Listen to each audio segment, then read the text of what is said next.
देखो बेटा, आज का अपने पास क्वेश्चन है कि एक इंक्लाइंड प्लेन है एक तरफ तो, और इंक्लाइंड प्लेन पे के एंड पर एक पुली बंधी हुई है, और पुली से एक तरफ एक m1 मास है और दूसरी तरफ कौन सा मास है बेटा, m2, और वो दोनों किससे बने हुए हैं, एक स्ट्रिंग से, एक कॉमन स्ट्रिंग से। Then find m1 by m2 if system is in equilibrium.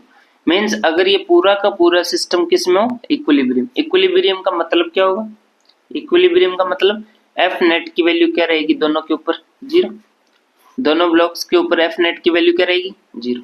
तो अब आपको m1 by m2 find out करना, means mass of first block divide by mass of second block.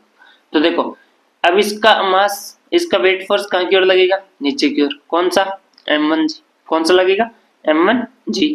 तो इससे ये भी कितने एंगल पे होगा, थीटा, मीन्स थीटा की वैल्यू इधर की आपको 37, तो ये भी कितना हो जाएगा 37।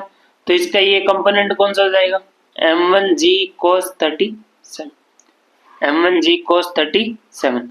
और इस तरफ कौन सा कंपोनेंट आ जाएगा बेटा इसका, m1g sin 37, m1g sin 37। और इस स्ट्रिंग में क्या लग रहा होगा, टेंशन, इस स्ट्रिंग में क्या लग रहा होगा, टेंशन। अब देखो वैसे ही इसमें इसका वेट फोर्स कहाँ की ओर, नीचे की ओर, m2g, और ये एंगल कितना बनाएगा यहाँ से, ये भी इसके थीटा के बराबर, मीन्स 30 डिग्री के बराबर। तो इसका ये कंपोनेंट कौन सा होगा, m2g cos 30, m2g cos 30।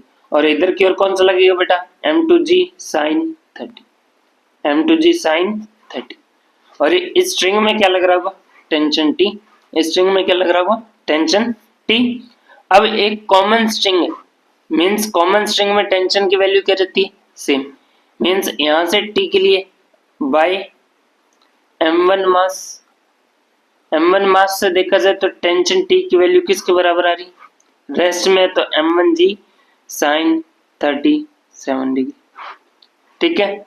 वैसे बाय m2 मास, m2 मास के थ्रू T की वैल्यू क्या रही है, m2g sin 30, m2g sin 30। ये तुम्हारे पास फर्स्ट इक्वेशन और ये सेकंड इक्वेशन, फर्स्ट और सेकंड।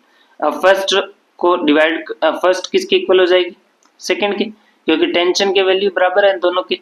तो यहाँ से first is equal to second, means m1g sin 37 is equal to m2g sin 30, m2g sin 30। यहाँ से g से g कैंसिल, g से g कैंसिल। मेरे को m1 बाय m2 चाहिए, क्या चाहिए, m1 बाय m2। तो m2 को इधर लेके आ जाऊंगा, तो sin 37 को इधर भेज दूंगा, means sin 30 by sin 37, sin 30 by sin 37। sin 30 की वैल्यू कितनी होती है बेटा, हाफ।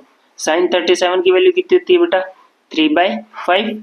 तो यहाँ से m1 बाय m2 किसके बराबर आ जाएगा, m1 by m2 is equal to half, वैसे का वैसे, नीचे वाली फ्रैक्शन का क्या हो जाएगा, रेसिप्रोकल, मीन्स 5/3, 5/3। तो 1 into 5 5, 2 into 3 6, means m1 by m2 की वैल्यू क्या आ गई, 5/6, 5/6। ठीक है बेटा, ये था अपना आज का क्वेश्चन। Thank you.